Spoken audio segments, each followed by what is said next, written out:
если мы хотим обеспечивать индивидуальную образовательную траекторию ученика, помогать ему ее делать, то мы должны понимать движущие силы. То есть, почему он вообще может и хочет двигаться.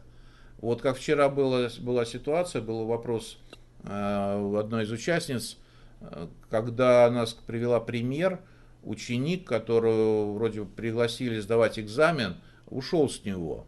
Когда спросили почему, он сказал, что да потому что на экзамен его это нужно больше его маме было, она его посылала туда, а ему это совсем не надо. И вот получается, ведь кто-то, конечно, не уходит, не каждый ученик поступает вот так вот своевольно, хотя на самом деле это тоже его траектория движения, даже в буквальном смысле, скажем так.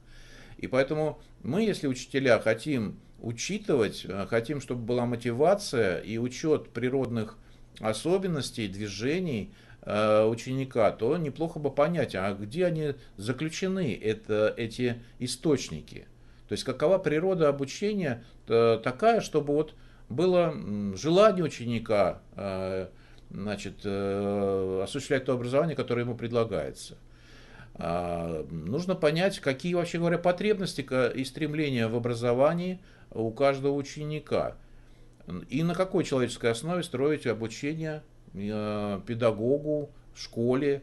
В общем-то, и родителям тоже неплохо бы это тоже понимать.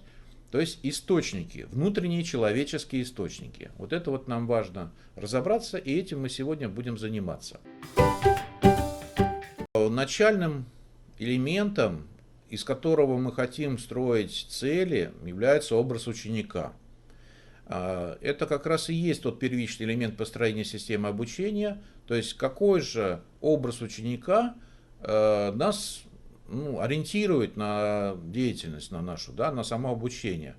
Но, естественно, этот образ, он субъективный, наверное, он у каждого свой, и у педагога, и у самого ученика. Не так-то он и стабилен или там стационарен, он может быть различным. Поэтому, на самом деле, как говорится, это очень такой относительный, даже в какой-то степени облачный, так сказать, образ. Он может быть, может не быть, но тем не менее он может играть очень важную задачу целевого фактора. То есть выстраивание образования на основе некоторых ожиданий от ученика. То есть кто он ученик, какой он, в чем. И нужно будет каким-то образом распределить вот эти вот элементы этого образа и построить некоторую модель предвосхищаемых результатов обучения. Итак, вот образ нам потребуется, и понятие само потребуется. Конечно же, эти образы могут быть различны, и мы на сегодняшнем занятии будем опираться на концепцию, которую представляет ваш покорный слуга.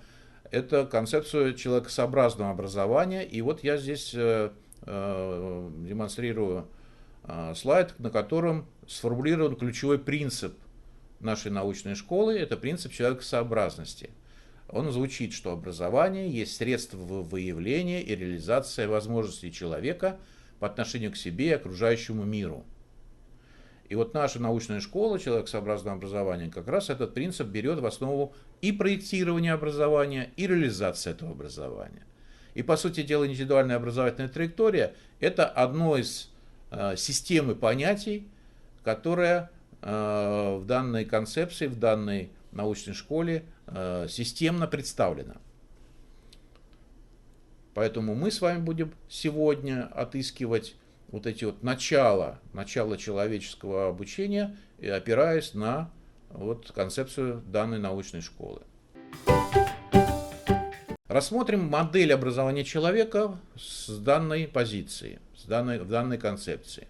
Значит, что она представляет собой, эта концепция? Во-первых, здесь берутся два основных объекта. Это человек и мир. Если таким космическим слогом называть, то это микрокосм и макрокосм. То есть человек — это вот микрокосм, и он, скажем так, подобен, исходя из принципа древнейшего, подобен макрокосму, то есть окружающему его миру, фактически всей Вселенной. И вот эта двойственность, она, как говорится, как раз заложено и в греческом космизме, и в русском космизме, в философиях и учениях. Так вот, мы опираемся именно вот на эту модель, в которой есть следующие, как минимум, процедуры взаимодействия этих микро и макрокосма. Ну, во-первых, человек изучает мир, он его познает. И вот это изучение, познание, это, кстати, несколько разные виды деятельности, да, то есть изучать и познавать, это чуть-чуть отличается. Но, тем не менее, их отличие вот это вот емкостью, то есть изучать, наверное, это все-таки, скажем так, первичный этап освоения, да, мира, а познание это уже выявление некоторых основ, глубин, причин, да, то есть изучать более феноменологически, наверное, да, приходится, а вот познавать это уже открывать какие-то законы, да, например, закономерности отыскивать и так далее. Но при этом, при всем, человек любой, и взрослый, и маленький, он создает что-то. То есть продукты этого изучения, продукты познания происходят, ну и просто он что-то делает, вплоть до того, что там, не знаю, выстраивает себе какое-то там рабочее место, жилище и так далее. И делая все это, он, по сути дела, делает то, что мы можем назвать освоением мира, да, освоением окружающего вот этого пространства, вот этого макрокосма. И очень важный момент в этой модели состоит в том, что осваивать реальность, во-первых, осваивать необходимо реальность, да, то есть не говорить там о чем-то, об Африке, которой здесь нету, а вот осваивать реально, начинать то, что вблизи ребенка, вблизи ученика. Поэтому изучать лучше не крокодилов, которых нету нигде вот в ближайшем там дворе, а тех животных, например, по биологии, которые есть, там собака, кошка и так далее. То есть я к тому, что даже и география тогда она должна строиться именно сначала от региона, от своего дома, от своей школы, там, школьного двора и так далее, поселка, там, города. И вырастать это пространство необходимо должно именно по программе обучения географии. Но и не только географии, любому предмету. То есть происходит освоение именно от человека, а не скачком таким, как говорится, перескакивая в Африку, значит, не изучив того, что находится под боком. Ну и в этой модели как бы глобальным, так сказать, вот этим результатом и процессом, который происходит в процессе образования, является вселение человека в окружающий мир. То есть, по сути дела, изучая все, что вокруг, человек вселяется в это окружение. Да? И, по сути дела, реализуется его миссия вселения. Да? То есть, это вселиться, это и есть, как говорится, попасть в свой дом, заселить его, и в какой-то степени это и есть завет Циолковского, который говорил о лучистом человечестве. То есть понятие совершенно, так скажем, футуристическое, там, может быть, оно актуальным станет через там, тысячи, миллионы лет, но смысл его состоит в том, что человечество не останется вечно на Земле, как говорил Константин Эдуардович, и когда-нибудь оно заполнит собой все окружающее пространство. Да?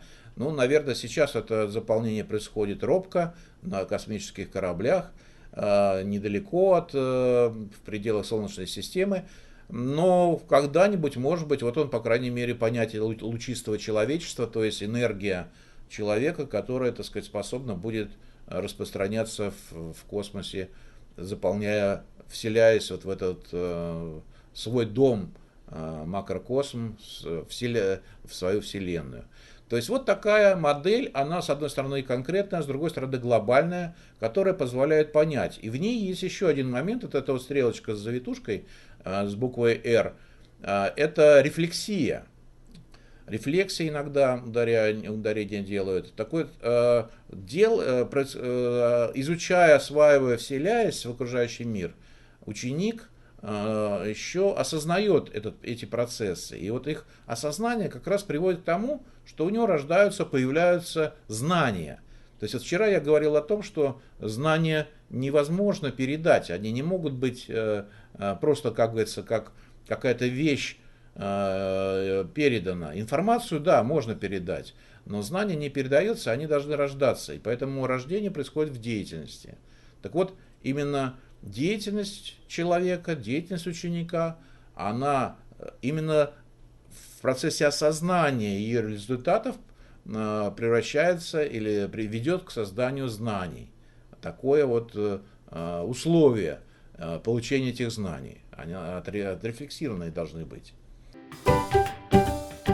Из предыдущей модели получается, что смысл образования человека, по сути дела, это есть, во-первых, освоение мира, но и одновременно себя через рефлексию. Это творение мира, то есть создание в мире своих каких-то результатов, продуктов, но и одновременно происходит творение в себе. И это преобразование и мира, и себя. То есть, в общем-то, вот эти вот смыслы, триединость некоторая, это скажем, она и определяет смысл образования. То есть, видите, как говорится, здесь у нас совсем не терминология, скажем, там, каких-то экзаменов или поступлений в вуз. На самом деле это, хотя это вроде бы звучит чаще и беспокоит даже больше, но на самом деле, как говорится, если мы глубинно разберемся и не хотим остаться, так скажем, у разбитого корыта, например, когда кто-то сменит стандарты или же вузы превратятся в электронные и вообще, так сказать, растворятся в бытии, да, вот, чтобы не остаться там на пустом месте, надо хотя бы сейчас уже иметь понимание, ради чего все происходит. То есть, что ты делаешь и что ты хочешь своим детям, как говорится, чтобы у них происходило и было обеспечено. Поэтому языком, вот, как говорится, концепции важно говорить для того, чтобы строить здание не на песке, а на основах. Именно поэтому мы уделяем этому внимание. Более подробно с концепцией у нас есть и статьи, и брошюры отдельные. Вот вчера был вопрос, где их можно найти, приобрести. Вот здесь даны ссылки.